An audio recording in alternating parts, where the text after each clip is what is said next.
मित्रों, अपने पति से दूर रहने वाली स्त्री कौन सा पाप करती है और स्त्री का वह कौन सा अंग है जो रात में बड़ा हो जाता है और दिन में छोटा हो जाता है। नमस्कार मित्रों, आज का वीडियो आपके लिए बहुत ही ज्ञानवर्धक और शिक्षाप्रद होने वाला है।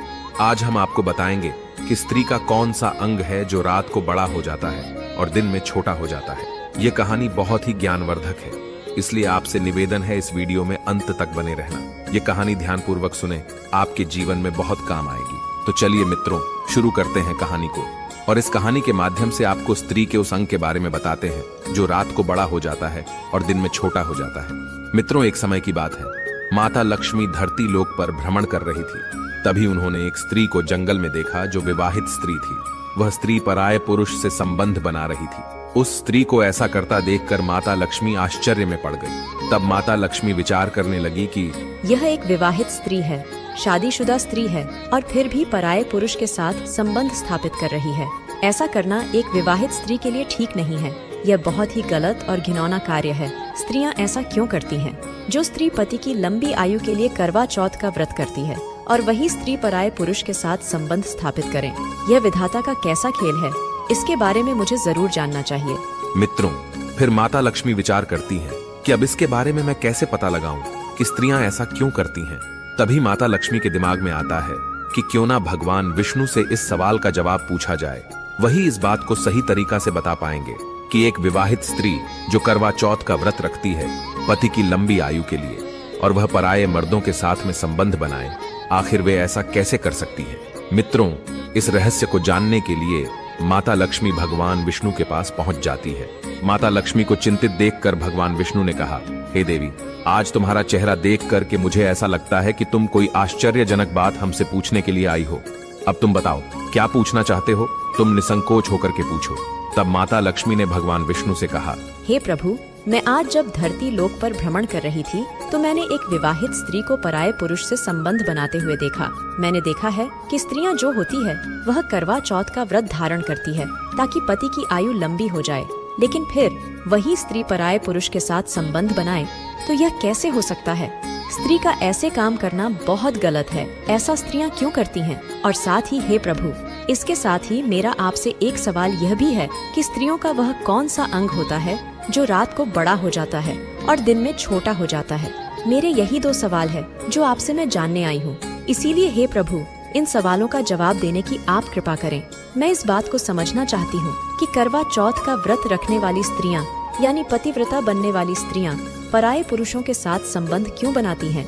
वे ऐसा क्यों करती हैं? और वह अंग कौन सा होता है जो रात को बड़ा और दिन में छोटा हो जाता है? इनका अर्थ क्या है? और स्त्रियां अपने पति के साथ धोखा क्यों करती है? तो मित्रों, माता लक्ष्मी की बात सुनकर भगवान विष्णु कहते हैं कि हे देवी, तुमने आज जो ये दो प्रश्न मुझसे पूछे हैं, इनमें समस्त मानव जाति का कल्याण छिपा हुआ है।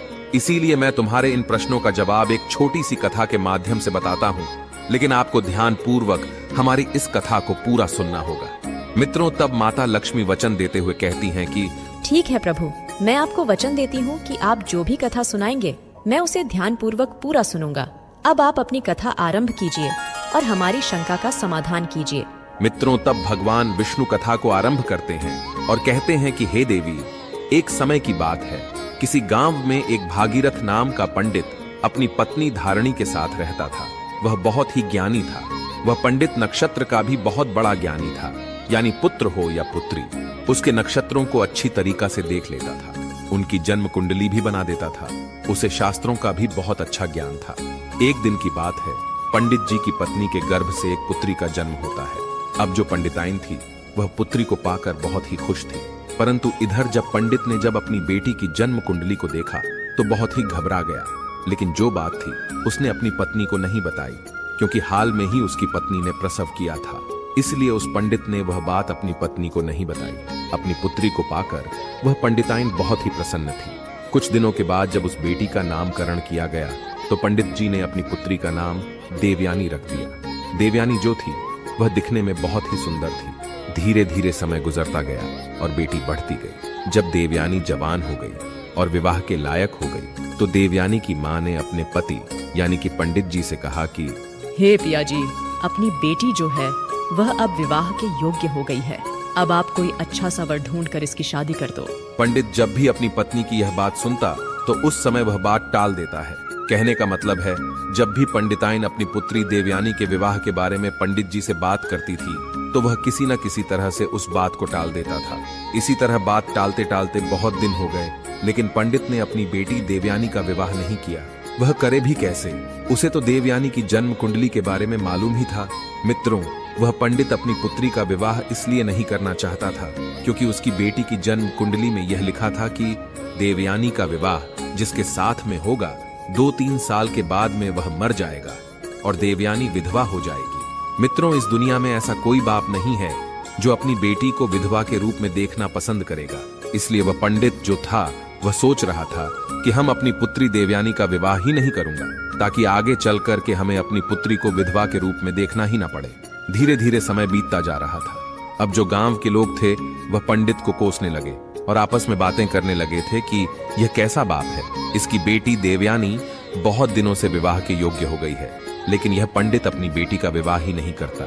एक दिन गांव की कुछ औरतों ने पंडिताइन के पास जाकर उनसे कहा कि हे पंडिताइन दीदी, तुम्हारी बेटी बहुत दिनों से विवाह के योग्य हो गई है, लेकिन आप इसका विवाह क्यों नहीं करती हो? तब पंडिताइन उन महिलाओं से कहती हैं, हे बहन, मैं क्या करूं? मैंने अपने पति से कई बार कहा, लेकिन हमारे पति जो हैं, वह मेरी बात सुनते ही नहीं है। गांव की औरतों ने कहा, आप फिर से कहो, बार बार कहो और अपनी बेटी का विवाह करवाओ। शायद तुम नहीं जानती, जवान बेटी को अधिक समय तक घर पर नहीं रखना चाहिए, उसके तुरंत हाथ पीले कर देना चाहिए। मित्रों, फिर महिलाओं की बात को सुनकर के वह पंडिताइन उन महिलाओं से कहती है, ठीक है, आज जब हमारे पति आएंगे तब मैं उनसे कहूंगी, या तो इसका विवाह कर दो या तो इसका गला दबाकर अपने हाथों से इसे मार डालो। मित्रों, फिर पंडिताइन अपने घर के अंदर आती है और बहुत ही क्रोध में बैठ जाती है। शाम का समय होता है तो पंडित जी घर पर आते हैं तो पंडिताइन को क्रोध में बैठे हुए देखते हैं तो पंडित जी कहने लगे कि अरे भाग्यवान, क्या बात है, किसी ने कुछ कह दिया है क्या जो तुम्हारे चेहरे पर इतना क्रोध झलक रहा है? तो पंडिताइन ने सारी बात कही और कहा कि आपको तो शर्म है नहीं? अरे आपको तो लोग कुछ कहते नहीं, लेकिन पता है आज गांव की औरतों ने मुझे कितने ताने मारे और कहा कि कितने वर्षों से बेटी जवान है और आप विवाह ही नहीं करती। शायद आप यह नहीं जानती कि जवान बेटी को अधिक समय तक घर पर नहीं रखना चाहिए। ऐसा करने से माँ बाप को पाप लगता है। जितनी जल्दी हो सके जवान बेटी का विवाह कर देना चाहिए, लेकिन आपको तो शर्म है ही नहीं। आप दूसरों को उपदेश देते हो और खुद अपनी बेटी पर ध्यान नहीं देते हो। मित्रों, पंडित जी ने बात को टालने की बहुत कोशिश की, लेकिन पंडिताइन ने कहा कि आज मैं तुम्हारी कोई बात मानने वाली नहीं हूँ। या तो बेटी का विवाह कर दो या इसे अपने हाथों से मार डालो। आज मैं तुम्हारी कोई बात सुनने वाली नहीं हूँ। लेकिन मित्रों, जो बात थी वह बात पंडित जी अपनी पत्नी को बताता है और कहता है, ठीक है, अब तुम ज्यादा ही जिद कर रही हो तो चलिए मैं कोई अच्छा सा वर ढूंढ करके इसका विवाह कर दूंगा। फिर वह पंडित अपनी पुत्री देवयानी के लिए वर ढूंढने लगता है। एक दूसरे गांव में देवयानी के योग्य लड़का मिल जाता है और उसके साथ में अपनी बेटी का विवाह कर देता है और अपनी बेटी की विदाई कर देता है। उसकी बेटी जो है वह 2-3 साल तक खुश रहती है और तीसरा साल व्यतीत होने के बाद में उसका जो पति था उसकी अब मृत्यु हो गई। तब पंडित अपनी बेटी देवयानी को घर पर बुला लाता है क्योंकि उसके ससुराल में और तो कोई था नहीं। कुछ समय के बाद में पंडित जी ने दूसरा वर ढूंढा और दूसरा विवाह कर दिया। जब देवयानी अपने ससुराल में गई, उसके कुछ ही सालों के बाद जो दूसरा पति था वह भी गुजर गया। अब तो पंडित जी को बहुत दुख हुआ।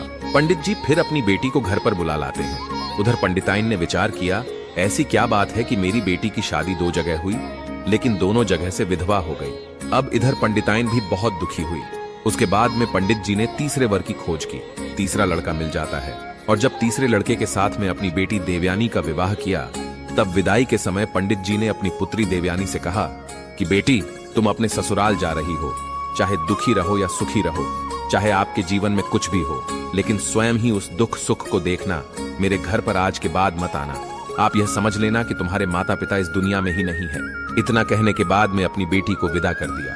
अब बेटी तो अपनी ससुराल चली जाती है और इधर पंडिताइन जब अपने पति से बेटी के प्रति ऐसा कहते हुए सुना था तो पंडिताइन ने अपने पति पंडित जी से कहा कि स्वामी, आप एक बात बताओ, आपने अपनी बेटी से ऐसा क्यों कहा कि आप समझ लेना कि आपके माता पिता इस दुनिया में नहीं है, हमारे घर पर कभी मत आना? क्या वह आपकी बेटी नहीं है जो आपने उसे यह कहा कि स्वयं अपना ध्यान रखना, पति का ध्यान रखना? आप उसे ऐसा कैसे कह सकते हैं? तो मित्रों, पंडित जी अपनी स्त्री को अपनी पुत्री की कुंडली के बारे में बताना तो नहीं चाहते थे, परंतु पत्नी के बार बार पूछे जाने पर उसने अपनी स्त्री से कहा कि हे प्रिय, जब हमारी पुत्री का जन्म हुआ था तब मैंने अपनी पुत्री की जन्म कुंडली देखी थी। उसके नक्षत्र विवाह के प्रतिकूल थे। उसकी जन्म कुंडली में दोष था कि हमारी पुत्री का विवाह जिससे भी होगा वह 2-3 साल के बाद मर जाएगा या उससे पहले भी उसकी मृत्यु हो सकती है। हे प्रिय, अब हमारी उम्र भी हो चुकी है, हम अपनी पुत्री को कब तक बैठाकर खिलाते रहेंगे? कल को यदि हम ना रहे तो हमारी पुत्री यहाँ क्या करेगी?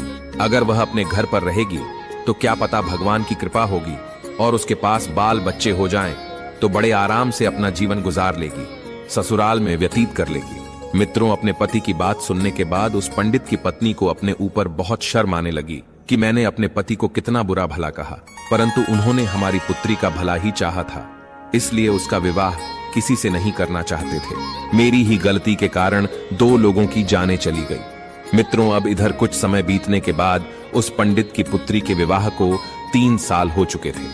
उन 3 सालों में उस पंडित की पुत्री के 2 पुत्र हुए।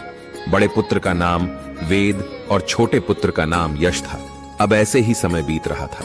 मित्रों, फिर एक दिन अचानक ही उनके पिता की मृत्यु हो गई और अब उसके तीसरे पति की भी मृत्यु हो गई थी, जिस वजह से पंडित की पुत्री बहुत परेशान हुई और विधवा हो गई। अब वह अपनी दोनों संतानों के साथ ही अपने घर पर अपने बच्चों का पेट पालने लगी, क्योंकि उसके पिता ने भी उसे मायके आने से मना कर दिया था। इस वजह से वह अपने पिता के घर भी नहीं जा सकता थी। कुछ समय बाद उस पंडित की पुत्री के जो पुत्र थे वे बड़े हो चुके थे और अपने कार्य को स्वयं करने लगे थे। बड़ा बेटा जो वेद था वह एक व्यापारी बन चुका था और शहर में उसका खुद एक व्यापार था। वह अनाज की खरीदारी करता था और उसे शहर में ले जाकर बेचता था। उसकी राशन की एक बहुत बड़ी दुकान भी थी। वेद का एक बहुत ही अच्छा मित्र था जिसका नाम श्याम था। वह उसके गांव के बगल वाले गांव में रहता था। वेद का जो छोटा भाई था यश, अभी वह पढ़ाई कर रहा था। जब वेद बड़ा हो गया और अपने पैरों पर खड़ा हो गया तो उसकी माँ ने उसका विवाह पास के गांव की एक लड़की जिसका नाम माया था उससे कर दिया। माया बहुत ही शर्मीली लड़की थी। वह जितनी शर्मीली थी उतनी ही रूपवती भी थी। वेद की पत्नी बनने के सारे गुण माया के अंदर विद्यमान थे। माया जिस गांव में रहती थी उसी गांव में श्याम रहता था। जब वेद की शादी हो गई तो कुछ दिनों बाद वेद फिर से व्यापार के सिलसिले में अपनी पत्नी माया को गांव में ही मां की सेवा के लिए छोड़ गया। अपने व्यापार को संभालने के लिए वह शहर चला गया। वेद यह समझ गया था कि उसका छोटा भाई पढ़ रहा है और उसकी पढ़ाई में कोई बाधा ना हो और उसे खाना पानी मिलता रहे, जिससे वह समय पर सारे कार्य कर पाए। और उसकी मां की उम्र भी हो चुकी थी, जिससे उन्हें भी कार्य करने में तकलीफ होती थी। इसलिए ही वेद ने अपनी पत्नी माया को गांव में ही छोड़ने का फैसला लिया था। जब भी माया को कुछ चाहिए होता था तो वेद श्याम से कहकर माया को सामान दिलवा दिया करता था। यदि माया को कहीं आना जाना भी होता था तो वेद श्याम से कहकर माया को उस जगह पर पहुंचा दिया करता था। माया भी शुरुआत में अपनी सासू मां की बहुत सेवा करती थी और अपने पति वेद से प्रेम करती थी। अब समय ऐसे ही बीत रहा था। मित्रों, फिर इधर माता लक्ष्मी को कथा सुनाते हुए भगवान विष्णु कहते हैं, हे देवी, अचानक से एक दिन श्याम वेद के घर आया। उस दिन वेद की पत्नी माया घर पर कोई कार्य कर रही थी। तब उसने बाहर से आवाज लगाई कि अरे भाभी, कहाँ हो? बाहर निकल करके आओ। आपके पिताजी की तबीयत बहुत ही खराब है और उन्होंने मुझे आपके पास भेजा है और वे आपसे मिलना चाहते हैं। जब माया ने श्याम की इतनी बात सुनी तो भागती हुई श्याम के पास पहुंची। अब इतने में माया की सास भी आ जाती है। जब श्याम को बाहर देखती है तो वह श्याम के घर आने का कारण पूछती है। तब श्याम कहता है कि माँ, माया भाभी के पिता की तबीयत बहुत खराब है, उन्होंने शीघ्र इन्हें लाने के लिए भेजा है, इसीलिए मैं यहाँ आया हूँ। जब माया की सास ने श्याम की बात सुनी तब वे माया से कहने लगी कि तुम जल्दी जाओ और अपने पिता की देखरेख करो। मित्रों, फिर आगे भगवान विष्णु कहते हैं कि हे देवी, तभी माया श्याम के साथ उसकी घोड़ा गाड़ी पर बैठकर अपने गांव की ओर चल देती है। जब घर जाकर उसने अपने पिता को अच्छे से देखा और उनकी देखभाल की तो धीरे धीरे उसके पिता के स्वास्थ्य में सुधार आने लगा। उधर माया का पति तो बाहर रहता था। माया अपने मायके आ चुकी थी, इसलिए वह अपने पिता की देखरेख में लगी रहती थी। उधर श्याम भी रोजाना माया के पिता का हाल लेने के लिए माया के घर पर आ जाया करता था। माया को श्याम के अंदर अब अच्छाई दिखने लगी थी। अब उसे श्याम के प्रति लगाव होने लगा था। वह मन ही मन श्याम से प्रेम कर बैठी थी, परंतु श्याम के मन की खोट को ना जान सकी, क्योंकि श्याम एक अय्याश लड़का था। वह कोई काम धाम तो करता नहीं था, बल्कि उसे तो जुआ की लत पड़ चुकी थी। साथ में वह स्त्रियों के साथ गमन भी करता था। वही अपनी वासना की पूर्ति के लिए वह वेश्याओं का गमन करता था। माया को यह बात पता नहीं थी कि श्याम की नजर अब उसके ऊपर आ चुकी है। इधर माया भी श्याम से प्यार करने लगी थी। अब माया के पिता ठीक हो गए, लेकिन माया तो कुछ अलग ही सोच बैठी थी। श्याम रोज माया के घर पर आया करता था, इसलिए माया और श्याम रोज ही घूमने के लिए जाया करते थे। एक दिन जब वे दोनों घूमने के लिए गए हुए थे, तब माया ने श्याम से कहा कि श्याम, अगर तुम मेरी बात का बुरा ना मानो तो मैं तुमसे एक बात कहना चाहती हूँ। तब श्याम ने माया से कहा कि कहो भाभी जी, मैं आपकी बात का कभी बुरा नहीं मानूंगा। आज तक बुरा नहीं माना तो फिर अब क्यों मानूंगा। श्याम ने ऐसा जताते हुए बोला कि जैसे मैं दूध का धुला हुआ हूँ। फिर भगवान विष्णु कहते हैं कि हे देवी, जब श्याम के मुंह से माया ने भाभी शब्द सुना तो वह गुस्से से बोली, श्याम, आज के बाद कभी भी तुम मुझे भाभी कह करके नहीं बुलाओगे, अन्यथा यह तुम्हारे लिए अच्छा नहीं होगा। फिर श्याम ने कहा, ठीक है, लेकिन फिर मैं आपको क्या कह करके बुलाऊंगा। अब श्याम की बात टालते हुए माया ने कहा कि श्याम, सच बात तो यह है कि मैं तुमसे बहुत प्रेम करती हूँ, इतना प्रेम करती हूँ जितना किसी से नहीं करती। जैसे ही श्याम ने माया के मुंह से प्रेम शब्द सुना तो उसके मन में तो ऐसे समझो खुशियों के लड्डू फूटने लगे हो। उसका मन खुशी से प्रफुल्लित हो गया, गदगद हो गया कि चलो अब तो मेरा काम हो गया। अब वैश्या के साथ गमन नहीं करना पड़ेगा और मेरे पैसे जो खर्च होते थे वह भी बच जाएंगे और घर बैठे मैं भोग विलास कर पाऊंगा। मित्रों, श्याम तो माया को पहले से ही चाहता था कि मैं उससे प्रेम कर लूं, और अब तो वैसा ही हुआ। अब धीरे धीरे बात बढ़ती गई और माया श्याम के प्यार के जाल में फंसती गई। अब धीरे धीरे बात इतनी बढ़ गई कि सच में उन दोनों के बीच में भोग विलास होना शुरू हो गया। कुछ दिन बाद जब माया के ससुराल से बुलावा आया तो श्याम से मिलने के लिए माया ने उसे फिर से एक दिन झोपड़ी पर बुलाया। तब माया ने श्याम से कहा, मेरे प्यारे श्याम, मेरे ससुराल से बुलावा आया है। अब शायद मैं तुमसे ना मिल सकूं, इसीलिए जब भी मुझे तुम्हारी याद आएगी मैं तुमको एक पत्र लिखूंगी और तुम मुझसे मिलने के लिए मेरे ससुराल आ जाना। मित्रों, अब श्याम वासना का आदि तो था ही, इसलिए श्याम माया की बात को मान लेता है और माया श्याम से इतना कह करके घर आ जाती है। अब माया के पिता उसको उसके ससुराल छोड़ने के लिए फिर से श्याम के घर जाते हैं। क्योंकि माया का कोई भाई नहीं था, ना कोई बहन थी, इसीलिए माया को ससुराल ले जाने के लिए उसके पिता को कोई उचित व्यक्ति नहीं दिखा।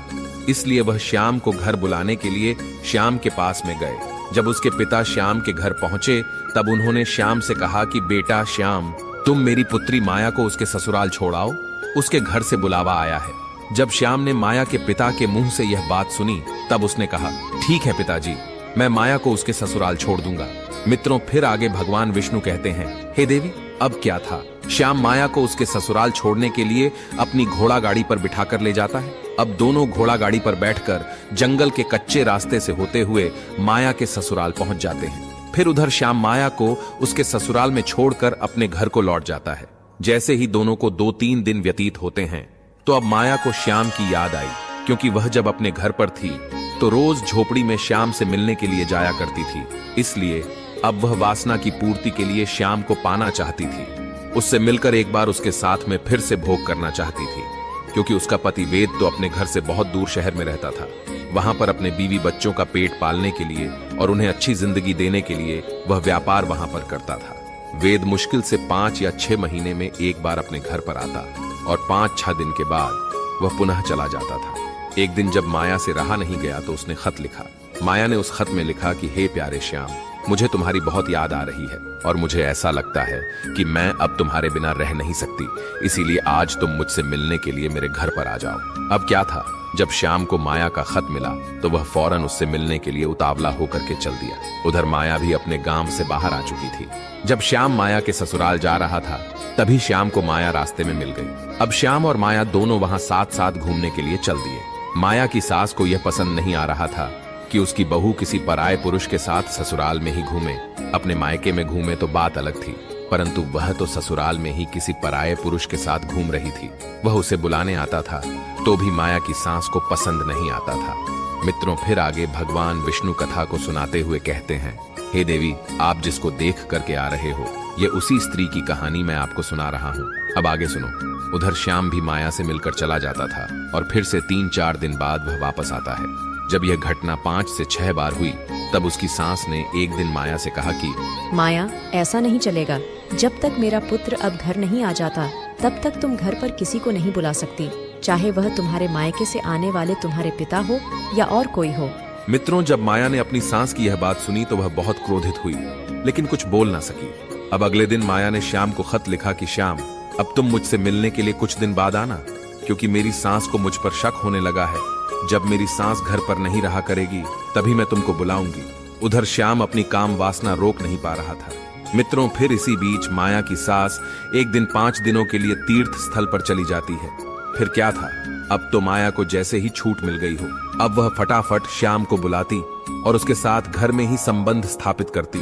और जब उसके देवर की स्कूल से छुट्टी होती थी तो उसके आने से पहले ही श्याम को घर से बाहर निकाल देती थी। एक दिन की बात है, जब माया ने श्याम को अपने घर बुला रखा था, तभी अचानक से माया का देवर यश वहां पर आ जाता है। तब वह देखता है कि उसकी भाभी माया श्याम को रसोई घर में बैठाकर खाना परोस रही है। यश को श्याम के चरित्र के बारे में सब कुछ पता था। वह जानता था कि श्याम किस प्रकार का लड़का है और वह कौन कौन से कार्य करता है। इसलिए यश ने अपनी भाभी से कहा कि भाभी, आप किसी ऐरे गैरे को इस प्रकार घर पर नहीं बुला सकती हैं, और शायद आप इसके चरित्र के बारे में भी नहीं जानती है, तभी तो आप इससे बड़े प्रेम से बातें करती हो और इसके साथ घूमती हो। यह आप बहुत गलत कर रही हो। आप इसका साथ छोड़ दो, नहीं तो मैं आपकी शिकायत भैया जी से कर दूंगा। मित्रों, फिर भगवान विष्णु कहते हैं कि हे देवी, जब श्याम ने यश की ऐसी बात सुनी तो वह गुस्से में वहां से चला गया। माया को अपने देवर यश की बात पसंद नहीं आई। माया तुरंत भागकर बाहर गई और श्याम से बोली, श्याम, तुम गुस्सा मत होना, मैं यश को सबक अवश्य सिखाऊंगी। तब श्याम ने कहा, ठीक है माया, अगर तुम ऐसा कहती हो तो ठीक है, अन्यथा मैं अब यहाँ पर कभी नहीं आऊंगा। इतना कहकर श्याम वहां से चला जाता है और इधर माया भी अंदर घर में पहुंच गई। वह सोचने लगी, अगर यश घर पर रहेगा तो जरूर ही मेरे और श्याम के बीच रुकावट बनेगा। मैं एक काम करती हूँ, इस भोलू को जहर देकर के मार देती हूँ, तब हमारे बीच की रुकावट और यह कांटा हमेशा के लिए निकल जाएगा। मित्रों, फिर भगवान विष्णु कहते हैं कि हे देवी, माया अपने मन में यही सोच करके अगले दिन जब वह खाना बना रही थी, उसने खाना बाहर निकाल लिया और उसने अपने देवर के खाने में जहर मिला दिया। जब यश ने खाना खाया तो उसकी मृत्यु हो गई। अब कोई यह जान भी नहीं पाया कि यश की मृत्यु कैसे हुई। यश की माँ बहुत दुखी होती है। उधर माया मन ही मन बहुत प्रसन्न हो रही थी कि चलो, अब मेरे और श्याम के बीच का कांटा हमेशा के लिए मिट गया। अब हमारे प्यार के बीच में और कोई नहीं आएगा। जब यह बात शहर में वेद को पता चली तो वह कामकाज को छोड़ करके तुरंत अपने गांव लौट आता है। और गांव पहुंचकर जब उसने अपने भाई यश को मृत अवस्था में देखा तो उसके प्राण पसीज गए, क्योंकि वह अपने भाई के लिए ही तो बाहर रह रहा था कि उसे अच्छी शिक्षा दे सके और उसे अच्छा खाना दे सके। इसलिए ही उसने अपनी पत्नी को घर पर ही छोड़ रखा था कि उसे खाना ना बनाना पड़े, घर का काम ना करना पड़े और अपने भविष्य की उसे चिंता ना करनी पड़े, ताकि वह पढ़ाई पर ध्यान दे पाए। लेकिन उसका भाई तो मर चुका था। कुछ दिन वेद घर पर रुकता है और कुछ दिनों के बाद में वेद अपनी पत्नी माया को छोड़कर पुनः व्यापार के सिलसिले में फिर से शहर को चला जाता है। अब माया फिर से प्रक्रिया दोहराने लगती है। कुछ दिन ऐसे ही बीते तो माया की सास ने माया से कह दिया कि देखो माया, हमारे घर पर यह सब नहीं चलेगा। अगर दोबारा ऐसा कुछ हुआ तो मैं तुम्हारी यह बात वेद से शिकायत कर दूंगी। जब माया ने अपने प्रेमी श्याम के बारे में ऐसा सुना तो वह जोर से बोली, जिसको जो करना है वह कर लो, कोई बाल भी बाका नहीं कर सकता। मैं किसी से डरती नहीं हूँ, मैं श्याम से बहुत प्यार करती हूँ। मित्रों, जब माया की सास ने माया के मुंह से ऐसा सुना तो माया से बोली, यह तू क्या बकवास कर रही है? तू उस पराये पुरुष के लिए अपने पति के साथ दगा कर रही है। मुझे तो लगता है मेरे पुत्र को तूने ही मारा है। जब तू ऐसा कह सकती है तो तू मेरे पुत्र को भी मार सकती है। फिर क्या था, माया को फिर से गुस्सा आ गया और माया गुस्से में बोली, हाँ, मैंने ही मारा है बुढ़िया, और मैं तुझे भी मार डालूंगी। अगर तू मेरे और श्याम के प्यार के बीच में दीवार बनी तो तुझको भी मैं नहीं छोड़ने वाली। मित्रों, फिर अचानक से एक दिन वेद को पता चला कि उसकी माँ की मृत्यु हो गई है, तो वह सब कुछ छोड़कर चला आता है और वह देखता है कि उसकी माँ की मृत्यु हो चुकी है। जब माया का पति माया से पूछता है तो वह कुछ नहीं कहती, लेकिन वेद को अब माया के ऊपर शक हो रहा था। वेद के बार बार पूछने पर माया जो है वह सब सच सच बता देती है कि मैं श्याम नाम के लड़के से प्यार करती हूँ और आपका भाई और आपकी माँ मेरे प्यार के बीच में रुकावट बन रहे थे, और इसलिए मैंने उनके खाने में जहर मिलाकर के बारी बारी से उनको मार दिया। और हाँ, मैं श्याम से बहुत प्यार करती हूँ, मैं उसके बिना नहीं रह सकती हूँ। मित्रों, जैसे ही वेद ने अपनी पत्नी के मुंह से यह बात सुनी कि मैं श्याम से प्यार करती हूँ, जो श्याम वेद का बहुत ही अच्छा दोस्त था, वेद ने अपनी पत्नी माया से कुछ नहीं कहा। बस इतना कहा कि अब तुम ऐसा करो, जितना जल्दी हो सके तुम मेरे घर से निकल जाओ और अपने प्रेमी श्याम के पास में चली जाओ, क्योंकि वही तेरे लायक है और वही तेरी अच्छी देखभाल करेगा। मित्रों, फिर क्या था, अब तो माया को छूट मिल चुकी थी। उधर श्याम भी आ चुका था। माया श्याम के साथ घर पर जा पहुंचती है। कुछ दिन तक तो सब ठीक था, लेकिन कुछ दिन के बाद में माया को पता चला कि श्याम बहुत ही नीच जाति का व्यक्ति है। वह पराई औरतों पर अपनी गंदी नजर रखता है और उसके यहाँ बकरी का एक तबेला है और वह बकरी भी चराता है। अब तो माया अपने प्रेमी श्याम के साथ बकरी चराने लगी और अपने भाग्य को कोसने लगी और कहने लगी कि ये कहाँ मैं फंस गई? अरे मैं तो एक रानी की तरह अपना जीवन व्यतीत कर रही थी। कहाँ वासना के चक्कर में फंसकर मैंने अपने पैरों पर कुल्हाड़ी स्वयं ही मार ली है। अब मेरा बुढ़ापा कैसे कटेगा? मित्रों, फिर भगवान विष्णु कहते हैं कि हे देवी, यही सोच सोचकर माया अपना माथा पीट रही थी और अपने किए पर पछता रही थी। उधर वेद ने एक अच्छी सी स्त्री को देखकर विवाह कर लिया और दोनों साथ साथ रहने लगे। उधर माया का श्याम के साथ बहुत बुरा हाल था। वह अपने भाग्य को बार बार कोस रही थी कि यदि उसने वेद को धोखा ना दिया होता तो आज वह एक रानी की तरह राज्य कर रही होती। फिर भगवान विष्णु कहते हैं, हे देवी, स्त्री को आज तक ना कोई समझ पाया है और ना ही कोई समझ पाएगा। स्त्री एक ऐसा माया जाल है जो समय आने पर बदल जाता है। स्त्री अपनी हो या पराई, उस पर कभी भी भरोसा नहीं करना चाहिए। मित्रों, भगवान विष्णु आगे कहते हैं कि हे देवी, मैं खुद पता नहीं लगा सकता कि स्त्री के अंदर क्या चल रहा है। हमने स्त्री को बनाया जरूर है, लेकिन फिर भी मैं स्त्री के अंदर की बात को नहीं जान सकता।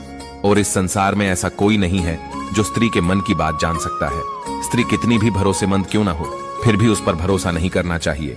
पता नहीं किस वक्त धोखा दे जाए। जो आप दृश्य देख करके आ रही हो, ऐसी पता नहीं कितनी स्त्रियां पतिव्रता होने का नाटक अपने पति के सामने करती हैं और गैर मर्दों के साथ में संबंध स्थापित करती है। मित्रों, पहले सवाल का जवाब जो था वह माता लक्ष्मी को मिल चुका था। उसके बाद भगवान विष्णु कहते हैं कि हे देवी, साथ ही साथ मैं आपको यह और बता दूं कि कौन सी एक स्त्री है और वह कौन सा पुरुष है जिससे हर व्यक्ति को हमेशा दूर रहना चाहिए। तो जो एक स्त्री पराये पुरुष के साथ संबंध स्थापित रखती है, उनके साथ उठती बैठती है और अपने घर को छोड़कर दूसरे के घर पर ध्यान देती है, अपने को पराया और पराये को अपना समझती है, तो ऐसी स्त्री से हमेशा हर पुरुष को बचकर रहना चाहिए। ऐसी स्त्री हमें अवश्य ही किसी ऐसे जाल में फंसा देगी जहां से निकलना अत्यंत कठिन हो जाता है। मित्रों, भगवान विष्णु कहते हैं, हे देवी, आइए अब मैं तुम्हारे दूसरे सवाल का जवाब देता हूँ कि स्त्री का वह कौन सा अंग है जो रात को बड़ा हो जाता है और दिन में छोटा हो जाता है। तो स्त्री का वह अंग है आंख की पुतली। आंख की पुतली जो होती है वह दिन में तो सिकुड़ जाती है, यानी छोटी हो जाती है, और जब आंख खुलती है तो वह प्रकाश देखती है, यानी जब प्रकाश के समक्ष आंख पहुंचती है तो वह आंख की पुतली सिकुड़ जाती है, यानी छोटी हो जाती है, और जब रात को सोते समय आंख बंद हो जाती है तब वही पुतली बड़ी हो जाती है। तो हे देवी, मैंने तुम्हें तुम्हारे दोनों प्रश्नों के उत्तर दे दिए हैं। तो मित्रों, अपने दोनों प्रश्नों का जवाब पाकर माता लक्ष्मी प्रसन्न हो जाती है और फिर से भ्रमण करने के लिए निकल जाती है। मित्रों, अगर यह कहानी आप लोगों को पसंद आई हो तो कमेंट बॉक्स में सृष्टि के पालनहार भगवान विष्णु की सदैव जय हो लिख करके, वीडियो को लाइक करके हमारे चैनल अनसीन वास्तु को सब्सक्राइब पर प्रेस कर लीजिए, जिससे आप सभी लोगों को प्राचीन कथाएं और कहानियां सबसे पहले प्राप्त हो सके।